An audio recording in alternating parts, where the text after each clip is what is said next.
हम सभी के जीवन के लिए मित्रता बड़ी महत्वपूर्ण है।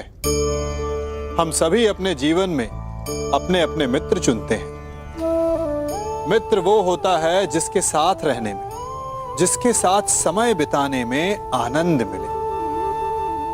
किंतु क्या मित्रता का अर्थ केवल इतना ही है? मित्रता होनी चाहिए जल और दूध की भांति।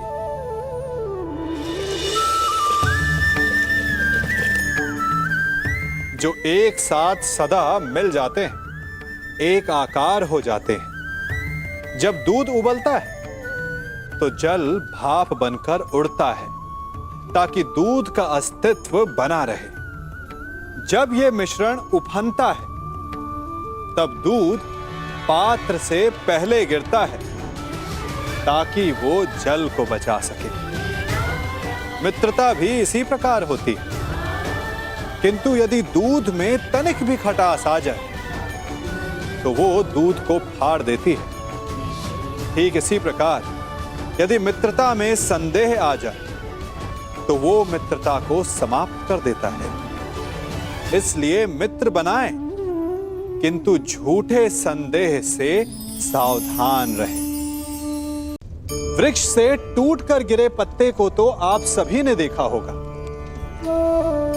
वो कुछ ही देर में मुरझा जाता है, पीला पड़ जाता है, सूख जाता है। वायु का वेग उसे उड़ाकर कहीं और ले जाता है, पैरों तले पिसता है, वर्षा के जल में गलता है। तो क्या यही अंत है?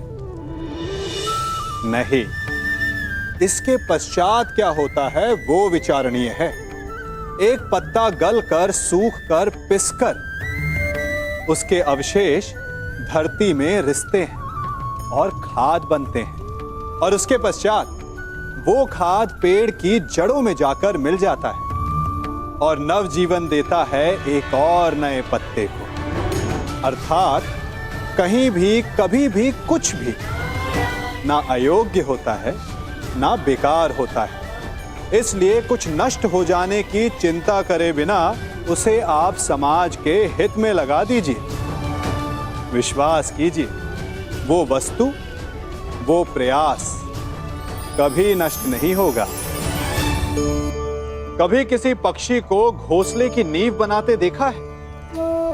अथक परिश्रम करके तिनका तिनका बिटोर कर वो पक्षी अपना घोंसला बनाता है, अपनी संतान के लिए एक सुरक्षित घर बनाता है। और फिर कहीं से तीव्र आंधी आती है, भारी वर्षा होती है और उसका घोंसला तिनका तिनका करके बिखर जाता है। फिर वो पक्षी क्या करता है? वो रोता नहीं, ना ही विलाप करता है। वो बिना विलंब करे फिर से अपना घोंसला बनाना प्रारंभ कर देता है और सफलता पाता है। फिर हम क्यों छोटी छोटी असफलता से भयभीत होकर परिश्रम करना छोड़ देते हैं? एक बात सदा स्मरण रखिएगा, हर वृक्ष कुल्हाड़ी की एक मार से नीचे नहीं गिरता, हर चट्टान घन के एक प्रहार से नहीं टूटती। सफलता पाने के लिए अनावरत परिश्रम करना ही मात्र एक मार्ग है। स्वीकारण, सत्य का स्वीकारण मनुष्य के लिए बहुत ही महत्वपूर्ण है। जब तक मनुष्य सत्य को स्वीकार नहीं करता, उसे असत्य से लड़ने की शक्ति प्राप्त नहीं होती। जब आप भोजन करते हैं तो क्या होता है? आपका पेट स्वीकारता है कि वो भर चुका है और आप भोजन करना बंद कर देते हैं। जब आपको निद्रा आती है तो क्या होता है? आपका मन स्वीकारता है कि आपका शरीर थक चुका है और उसे विश्राम की आवश्यकता है। उसी प्रकार जब आपको किसी व्यसन को रोकना हो तो आपको स्वीकारना पड़ता है कि बहुत हो चुका, चाहे वो लालच हो या मदिरापान। उस व्यसन का त्यागना तभी प्रारंभ होता है जब आप ये स्वीकार कर लेते हैं कि आप उस व्यसन के बंधक हैं।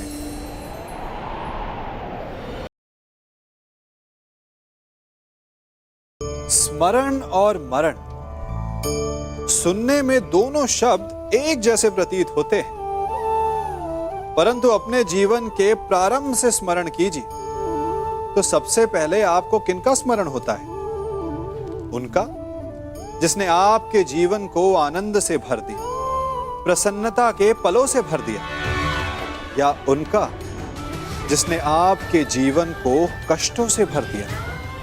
जो भी इस संसार में आता है उसे एक न एक दिन तो जाना ही है, परंतु जो केवल अपने लिए जीता है उनका केवल मरण होता है, परंतु जो दूसरों के लिए जीते उनका सदा स्मरण होता है। सभी कभी ना कभी कहीं ना कहीं अपने जीवन में यात्रा अवश्य करते हैं। हमारी यात्रा में कभी पक्के रास्ते आते हैं तो कभी कच्चे रास्ते। पक्के रास्ते मनुष्य बनाता है और कच्चे रास्ते जानते हैं कैसे बनते हैं? चलते चलते बन जाते हैं। जब लोग एक स्थान से जाते हैं तो पैरों के दबाव से नीचे की घास कुचल जाती है। बार बार उस मार्ग से जाने से धीरे धीरे मार्ग स्वतः ही बन जाता है। और यही जीवन है, यही नियति है। जब आपके जीवन में आपको मार्ग ना मिले तो रुकिए नहीं, आगे बढ़ते रहिए और आपके पैरों के दबाव से मार्ग स्वतः ही बन जाएगा। हम सभी अपने जीवन में सफलता चाहते हैं, है ना? उसके लिए हम रात दिन परिश्रम करते हैं, कड़ी मेहनत करते हैं, परंतु फिर भी असफल हो जाते हैं। परंतु ऐसा क्यों होता है? कभी सोचा आप सबने? क्योंकि सफलता पाने का मंत्र बड़ा कठिन नहीं, बड़ा सरल है। उचित विचार, उचित समय, उचित स्थान पर उचित प्रहार। जब आपके विचार, समय, स्थान और प्रहार यानी परिश्रम उचित हैं, तो सफलता आप ही को मिलेगी। जिस प्रकार एक लोहार लोहे से कुछ बनाते समय उस लोहे के सही ताप तक के आने की प्रतीक्षा करता है और समय आने पर उचित स्थान पर पर्याप्त बल से प्रहार करता है और लोहा आकार ले लेता है, ठीक उसी प्रकार आपकी सफलता भी आकार लेती है।